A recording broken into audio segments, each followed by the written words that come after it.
Everyone and welcome back to my channel.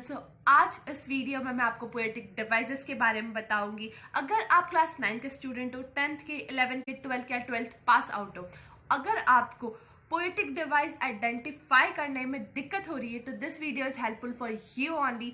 So watch till and let's begin the video now. So the very first poetic device is alliteration. So what do you mean by alliteration? So when two or more words that starts with the same sound are used repeatedly in a phrase or a sentences, that is called alliteration. It means that कोई भी words हमें दे रखे होंगे तो उसका हमें first alphabet check करना है कि फर्स्ट अल्फ़ाबेट और जो सेकेंड वर्ड का फर्स्ट अल्फ़ाबेट है वो सेम साउंड कर रहा है, मतलब सेम है, तभी उसमें अलिटरेशन होगा। जैसे यहाँ पे दे रखा है कोका कोला, सी सी, नेक्स्ट दे रखा है यहाँ पे टेस्टी टेकॉस, टी टी, बिटी बॉधर, बी बी, कर्णिका करण में के, क्लीन क्लोथ्स में सी सी। तो इन सब में क्या है, अलिटरेशन है। सो रिमेंबर दैट अलिटरेशन कब आएगा, जब पहला अल्फाबेट और उसके नेक्स्ट वाले वर्ड का पहला अल्फाबेट सेम होगा, तब उसमें आएगा अलिटरेशन। अब हम मूव करते हैं मेटाफर की तरफ। So what do you mean by metaphor? A figure of speech that compares two or more things with a similar quality and does not use like or as. It means that ये एक ऐसी figure of speech है जो compare तो करती है दो things को, comparison तो होती है similar qualities की, but with a similar qualities, उसमें similar qualities होगी, उसका हम comparison करेंगे, but like और जो as है वो हम यूज नहीं करेंगे, क्योंकि अगर हम कंपेयर कर रहे हैं और लाइक और एस का अगर यूज कर दिया हमने तो फिर वो कहलाएगा सिमिली, फिर वो मेटाफर नहीं कहलाएगा। सो इसका एग्जांपल देखते हैं। टाइम इज मनी, टाइम और मनी का यहाँ कंपैरिजन हो रहा है, time is money, time is money. और नेक्स्ट है हमारे पास Kanishka is walking dictionary. Walking dictionary एक अलग चीज है, कनिष्का टाइम एक अलग है, मनी है, तो इनका कंपैरिजन हो रहा है, तो ये क्या हो गई हमारे पास, मेटाफर। नेक्स्ट है हमारे पास सिमिली। सिमिली का मैंने अभी जस्ट आपको बताया कि जिसमें लाइक और एज यूज हो रहा है, कंपैरिजन में कंपैरिजन हो रही है और लाइक और एज जो ये यूज हो रहा है तो ये हो जाएगा हमारा सिमिली। तो कौन सा पोएटिक डिवाइस हो जाएगा, simile. A figure of speech that compares two things by using like or as, it's called simile. इसके एग्जाम्पल देख लो आप। Her face ashen like that of a corpse. It means that face, जो face है, her face ashen like that of a corpse. It means that face को हम corp से compare कर रहे हैं और यहाँ पे लाइक का यूज कर रहे हैं। Asian like that of a corpse, it means that यहाँ पे लाइक का यूज हो रहा है, कंपैरिजन हो रहा है, तो ये 101% कौन सा पोएटिक डिवाइस यूज हो रहा है, इसमें हमारा सिमिली यूज हो रहा है। Next, when pale as a late winter's moon. When pale is as a late winter's moon, इसमें एस का यूज हो रहा है, दिख रहा है आपको, एस का यूज हो रहा है। इट मीन्स दैट इसमें सिमिली है। वेन पेल, वेन पेल एक अलग चीज है, उसे लेट विंटर्स मून से कंपेयर किया जा रहा है और एस का यूज हो रहा है, तो ये हो गया हमारे पास सिमिली। सो क्या क्या डिफरेंस है मेटाफोर और सिमिली में, ये हमको देखना पड़ेगा, क्योंकि आमतौर क्या होता है मेटाफोर और सिमिली में आकर ही स्टूडेंट कंफ्यूज हो जाते हैं कि मेटाफोर है या सिमिली है। बट सीधा सीधा जवाब है इसका कि जो सिमिली है उसमें लाइक और एज यूज होगा और जो मेटाफर है उसमें लाइक और एज नहीं होगा। इसमें भी कंपैरिजन होगा, इसमें भी कंपैरिजन होगा, बट मेटाफर में लाइक और एज यूज नहीं होगा, बल्कि सिमिली में लाइक और एज यूज होगा। तो सिंपल है डिफरेंस इसमें। सो आई होप आपको समझ में आ गया होगा। नेक्स्ट हम मूव करते हैं रिपीटेशन। रिपीटेशन का मतलब तो आपको पता ही है, और ये वाला पोएटिक डिवाइस बहुत ही सिंपल है। व्हेन वर्ड्स और phrases repeated again and again, कोई भी वर्ड या फ्रेज बार बार रिपीट होती जा रही है तो उस पोएटिक डिवाइस का नाम क्या होगा, repetition. For example smile and smile and smile, तो इसमें स्माइल स्माइल स्माइल कितने बार 1 2 3 टाइम्स यूज हो रही है, मतलब अगेन एंड अगेन यूज हो रही है. सो इसमें पोएटिक डिवाइस कौन सा है? रिपीटेशन का. नेक्स्ट है थॉट्स अवे, थॉट्स अवे. तो इसमें भी 2 बार यूज हो रही अगेन एंड अगेन. सो इसमें भी कौन सा पोएटिक डिवाइस होगा? रिपीटेशंस का. तो repetition is very simple poetic device, that is when words or phrases repeated again and again, that is called repetition. So next poetic device है हमारे पास onomatopoeia. Onomatopoeia, it means that a word that sound like the sound it makes. It means that ऐसा word जिसका original sound, for example pop, crackle, buzz. तो pop sound here, pop, crackle, बुज. बुज का बुज, कुछ लोग बुज ऐसा pronounce करते हैं. सो ये ओरिजिनल है, इस वर्ड का यही साउंड आएगा. तो जब ऐसी चीजें आती है किसी पर्टिकुलर सेंटेंस या फ्रेजेस पे, तो कौन सा पोएटिक डिवाइस होगा हमारे पास? ओनोमेटोफिया.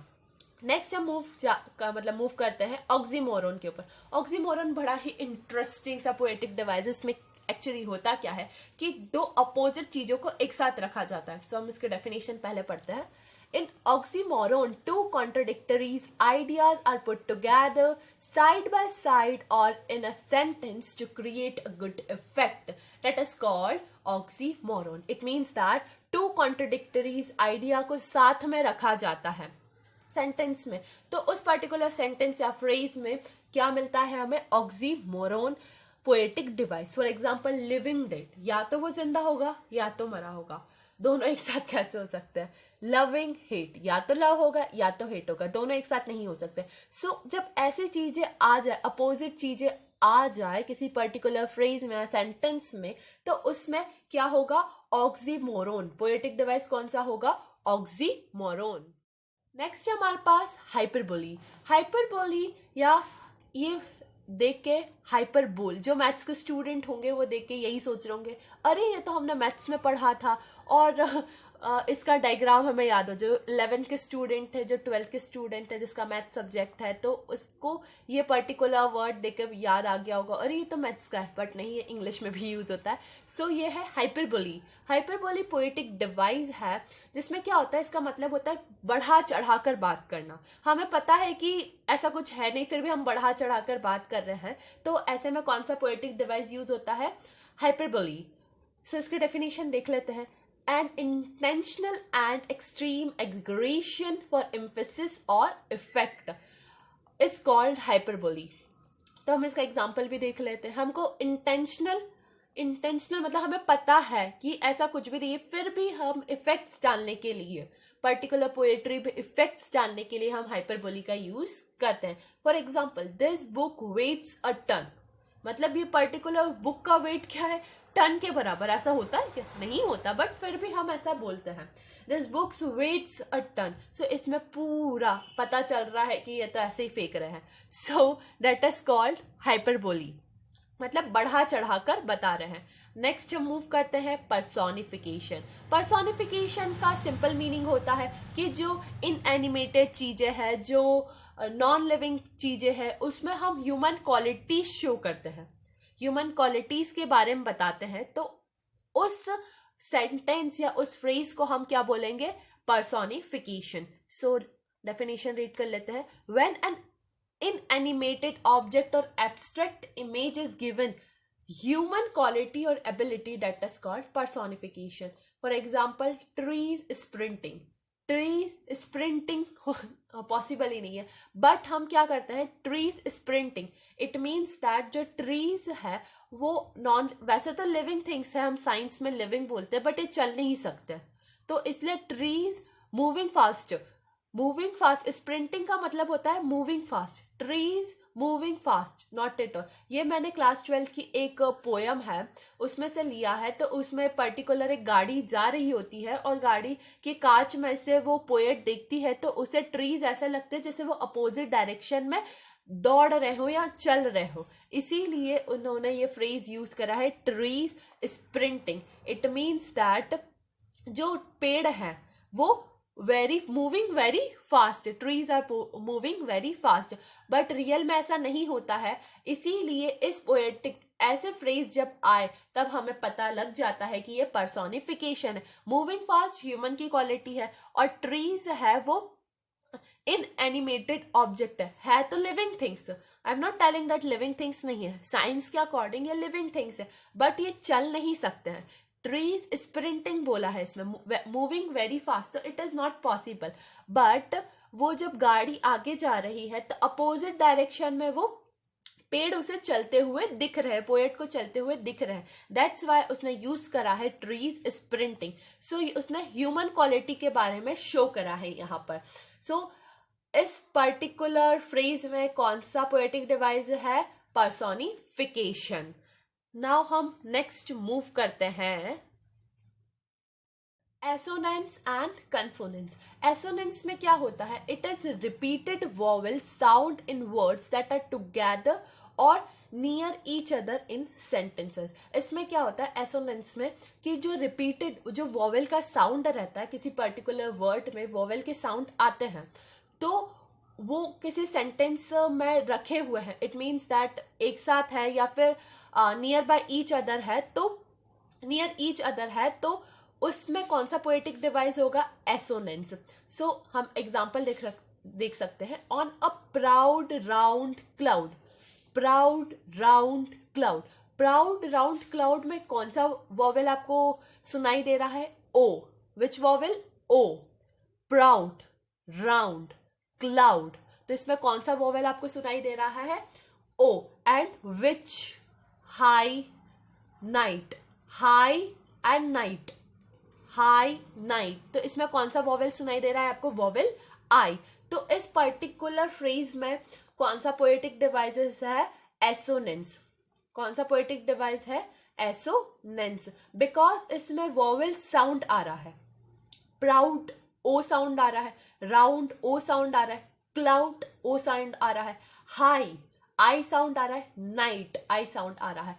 तो ये क्या हो गए? हाई नाइट एसोनेंस हो गए, फिर प्राउड राउंड क्लाउड ये भी एसोनेंस हो गए। अब हम मूव करते हैं कंसोनेंस में। कंसोनेंस में क्या होता है? ये भी एसोनेंस के जैसे ही होते हैं, बट कंसोनेंस में हम कंसोनेंट्स यूज करते हैं, मतलब वॉवेल्स को छोड़ के जितने भी अल्फाबेट बचे होते हैं, ए ई आई ओ यू को हम छोड़ दें और जितने भी अल्फाबेट बचे हैं वो कहलाते हैं कंसोनेंट्स। तो इसमें हम कंसोनेंट्स का यूज करते हैं। कंसोनेंट का जो साउंड है वो हमें सुनाई देता है। It is also like a assonance, but consonants are together or near each other in a sentences. For example Mike, like, bike.